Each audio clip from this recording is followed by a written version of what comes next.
Blessing, my royal ones.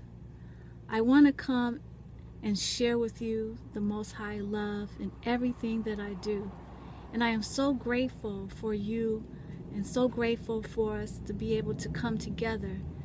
There are many out there and many of us that are having challenges and see people that's having challenges. People are starving out in our nation. There are people who are having financial difficulty. There are people that are losing their homes. There are people who don't have family, people having health issues. There are many things happening around us, even in our own homes. But the Father is calling out to his children, allowing us to be pruned at this time. We need to come together. We have to come together. We can't allow small offenses to separate us. We have to pray together and stay together. We have to have love rooted in our hearts.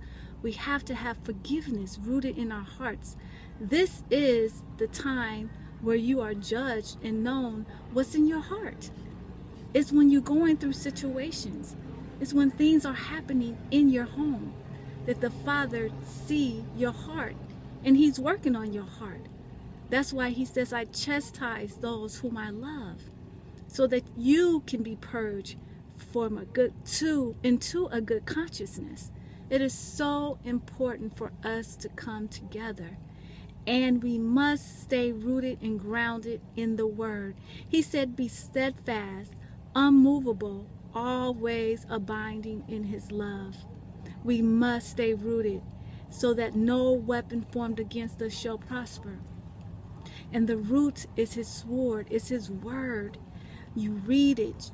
You have the Holy Spirit. The Holy Spirit will discern his truth. The Holy Spirit will teach you and guide you. It is so important for us to become that word. We are the word manifestation. We are the Yeshua here on earth. We are the light of the world. For our Father's power that lives in the temple of our own very being is more powerful than anything on this earth. So the things that is happening, there's things that's even greater happening in us. So that we need to come together as one unity, one power, one strength, one nation. Israel must come together.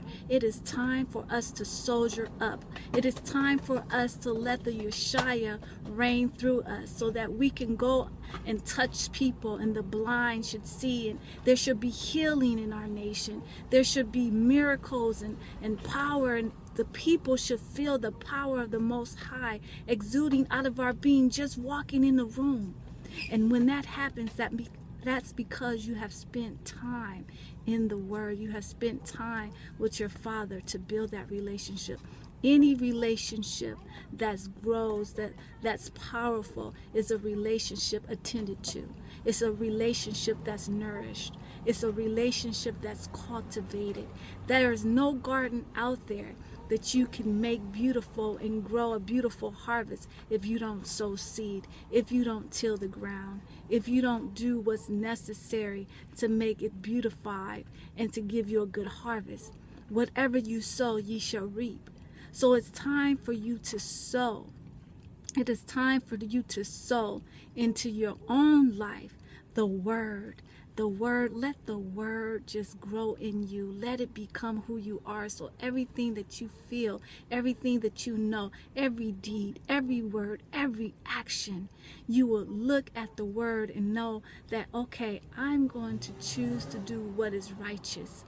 And anything that attacked my mind, because the mind is the battleground of the enemy.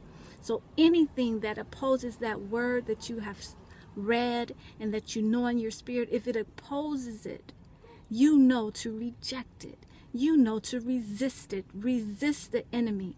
Resist his lies. For he's the father of lies. So if he can get into your mind, just one little etch in your mind, you will continue to think those things that oppose the word of the Most High.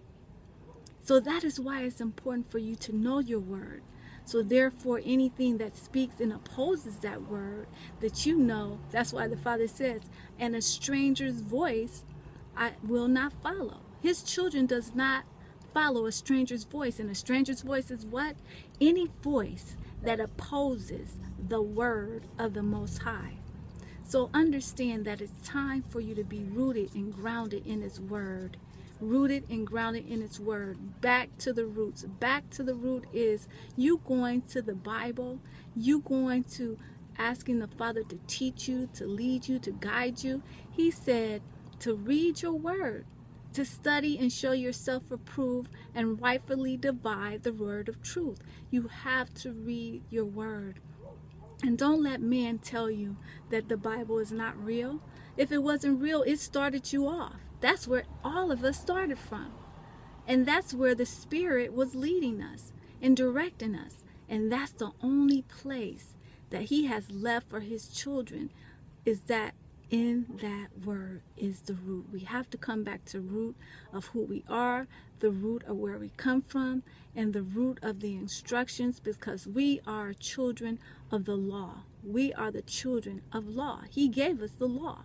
He gave Israel the law so that we can learn and understand how He created us. He told us what's best to eat. He told us how to make friends. He told us how not to lean on man and to trust in Him. He told us these things because He knew how He created us, and He knows what's best for us. And so these things, when we are rooted and grounded in His word and doing the things that He has called us to do, therefore our life will show power. It will show strength. It will show prosperity. We are here as the light of the world. Therefore, the power and the Spirit of the Most High should come with us even when we're walking inside of a room. They should feel the power of the Most High. The glory of the Most High should exude through every fiber and cell of our being. This is where we need to be. It is time. It is time for us to soldier up. It is time for us to put our armor on. It is time for us to trust the Father unconditionally and come together as a people and not allow the small things to separate us, to call the enemy, he's a lie. I'm not going to allow myself to go to bed upset, because this upsetness is not more important and greater than the love that I have for this person. It is not greater than me obeying the law of what my Father told me to do. This is what we are to do now, and this is how the Father shows you what's in your heart and what you need to fix is through the tough times. How you act when it's tough is really who you are. How are you acting? Are you cussing? Are you hatred? Are you revenging? Are you hurting your brother? Are you wanting to kill your brother? Are you wanting to do something negative to your sister? Does that pain and hurt in you that goes deep into your spirit, that you feel disrespected or you feel like someone did something wrong to you, what do you feel when that happens? Do you feel that, Father, give me strength to forgive them right now, for they know not what they do? Do you have a love that goes that deep that you can cover your brother, that you can love him? Or are you going to be like Cain and Abel and say, where am I my brother's keeper? Yes, you are. Yes, I am my sister's keeper. I am. Therefore, if they don't know, the love of the Most High should be able to glorify through my spirit, and so they can see that the love of the Father forgives all things, and that they can see the love and the power and the strength of the Most High, so that they can be won over if it be the Father's will. Be the light. Be the light. Let the power and the Spirit of the Most High exude from you. And the only way you can do that is be rooted and grounded in His Word.